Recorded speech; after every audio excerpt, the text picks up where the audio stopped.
Hey guys, this is my Assassin Shadow CI Blade Vortex build. You've seen the guide. If you haven't seen the guide of how I got to this stage, then there will be a link in the description if you want to know the very basics of the build.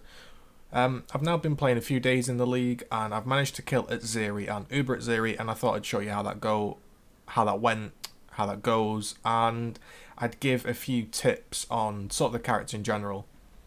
So early on, definitely I would say around the 70s and 80s, I couldn't really do Uberlab and Atziri on a 5 link without hatred. I killed, but I died twice, and it just wasn't great.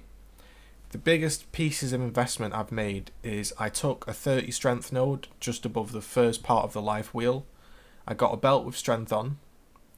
I set up a cast when damage taken setup. I have Arctic Breath, GMP, Lightning Golem, Vortex. Now what I do is I switch out for Conk Effect for these types of bosses, ones where you just need that real burst, and it makes the damage so much better. This is just your standard Atziri fight. There's no real tips needed for regular Atziri. You basically just don't kill one Val too quick because it enrages the other, so you just sort of leave one low. And you can see I can spin up to 20 with Val Clarity, allowing me to have no mana costs. Spin up, and we managed to kill it. Now, the thing to note with this build is mana is an issue. You will get mana. I have 195 reserved, 1400 mana pool.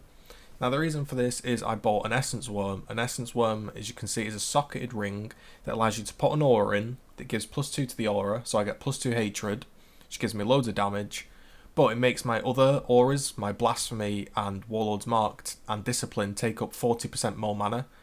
So mana becomes a big issue for sure. The way it works is the only time really your mana is an issue is when you initially need to start your blades. I don't run a mana pot. You could probably run a mana pot and do that, but I've got used to it by now. Effectively, when you're spinning like that, you're mana leeching, so it's absolutely no problem when you're on a target. The only issue is when you're spinning up. So you want mana regen on gear if possible, and just plus mana would be nice. I've taken a few reserved aura nodes. They help. I'll give you a link to my character so you can look. So the biggest difference I noticed was, in my previous video, I had the 5 link energy shield, and it was tough. It was still tough. Uberlab, I didn't have that damage. I just felt like I'd spin in and I'd do some damage, but I didn't feel like the benefit of going the assassin class was worth it. Because what was happening was, there was people playing Pathfinders who have all these blocks, have all these buffs to the pots, and yeah, they might not do as much damage, but they survive a lot longer. However, now you can see this is the trio, and yeah, it's a bit rough. I dip down to like 3k energy shield, but then I leech back up, and I can face tank. And honestly, that wasn't a very clean fight. That was pretty damn messy. You can definitely work on that. So you can see with Conk Effect and the spinning now with the hatred, so much more damage. So yeah, strength on gear is important, and the Malagaros give dexterity. Otherwise, we struggle with dexterity to level up the gems. So the very first thing I noticed, like I said, is the cast when damage taken helps a lot. There you can see Vortex pops out. I've got an Immortal Call set up, and generally it just feels a lot safer to play right now. I then moved on from my 5 link chest piece, and I got a Beast of the Fur Shawl, which effectively gives me 40% spell damage. It gives me extra damage taken, 5%, which doesn't matter too much. It gives me 550 ES, and it gives me AoE. So my Conk Effect is now slightly bigger. That makes it even better. And when I use increased AoE for just general mapping and not boss killing, it's really big radius, and it's really good to play.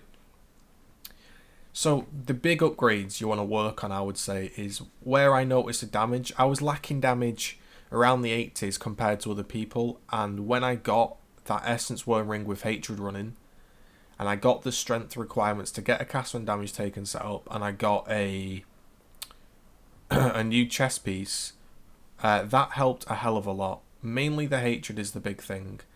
Obviously my gems are keep leveling up, so that helps, but I'm still only on a 5 link, and my gear could be a lot better. There's definitely min-maxing I can do, but currently the gear that you need, because you need strength, it becomes very expensive to like buy a really good energy shield belt and then have 40 strength on gear and stuff. So yeah, it becomes somewhat of an issue, I will give it that, and the mana is somewhat of an issue. Those are my only two things with the build, I would say. Yesterday I got my first tier 12 map drops, and honestly the build absolutely held it fine. Now I was leveling up to 90, I'm like 88, so I didn't want to die, so I haven't tried any of the tier 12 bosses yet, but I imagine if I can kill Uber at Zario and regular at Atziri without dying, I've probably got the damage to do a boss. The key thing to note with this build is you just have to commit. That is it. You get your hatred, you get conk effect, you get your power charges, you get your chaos damage flask, your Atziri flask, and I'm sitting at about 40k damage with like, I think it's like a 420 multiplier. I do a lot of damage. I do crazy amounts of damage. I'm pretty sure I do more than a Pathfinder. I'm pretty sure I do more than other builds, but it is a little bit risky in the sense that it's sort of like, yo, I kill you or you kill me, and it can get very difficult. One thing I did struggle with was one time I messed up the Atziri and I died, and the spear was at the first door entrance, and it was very difficult to get in the door without just getting insta-killed. You could buy a Rumi's Concoction Flask, you could buy Vessel of Victor, I guess, or a Taste of Hate. All these pots are super endgame. I'm nowhere near the currency to be able to afford it. I'm on a 5-link Beast of the First Shawl, and it's just the build's really got a lot better. In my last video after the guide, I thought, yeah, the build works, it can do all the content, but it didn't really feel good to play, whereas now it feels like fun to play.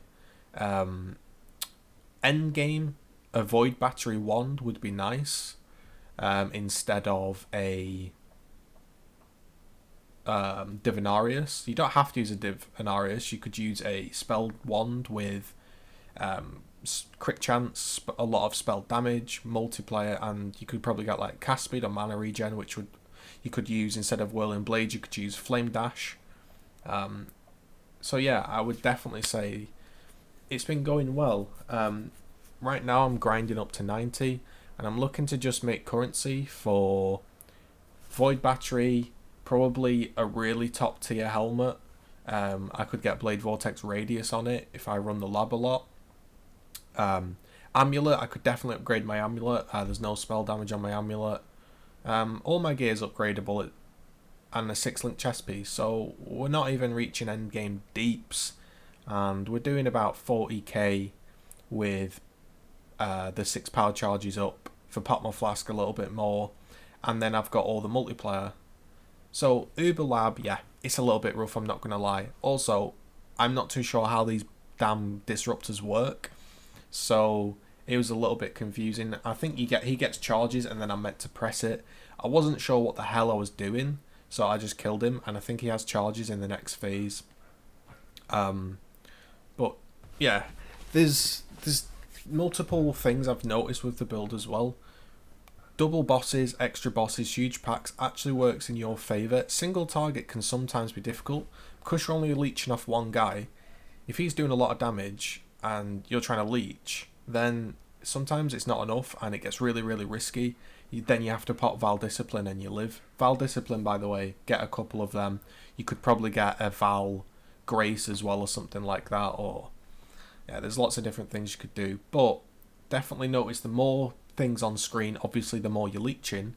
It's a leech dependent build, so yeah, double bosses, you get increased AoE, you're spinning, you're leeching off everything, and it's absolutely fine. It's weird, it's riskier to do single bosses sometimes than normal bosses. So yeah, you can see there, I sort of get low. I just have so much energy shield pool, I've got 10k.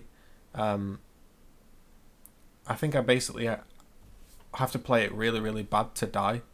It still is very tough though. It still is Uber Lab. It's not a walk in the park. You can see that I went down to like 2.5k energy shield.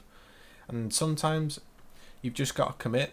That is all there is to the build. You'll end up dying if you don't commit. I think that's the thing.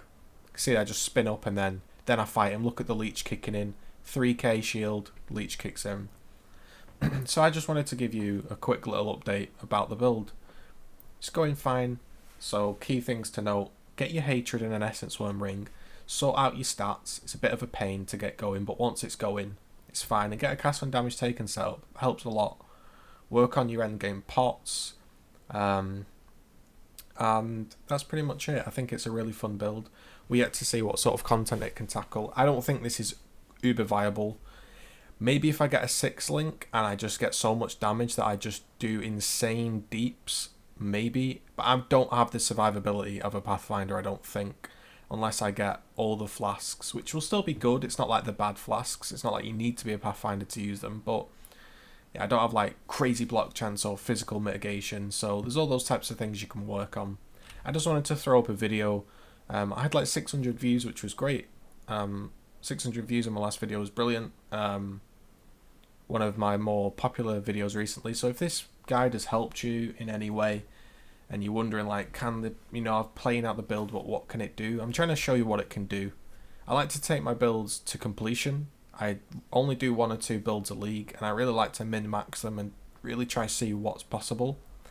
My next build's probably going to be a mine type build, so if anyone's got any mine builds or that type of build, that'd be great. I'm just showing you basically now how it sort of handles the actual Uber Lab.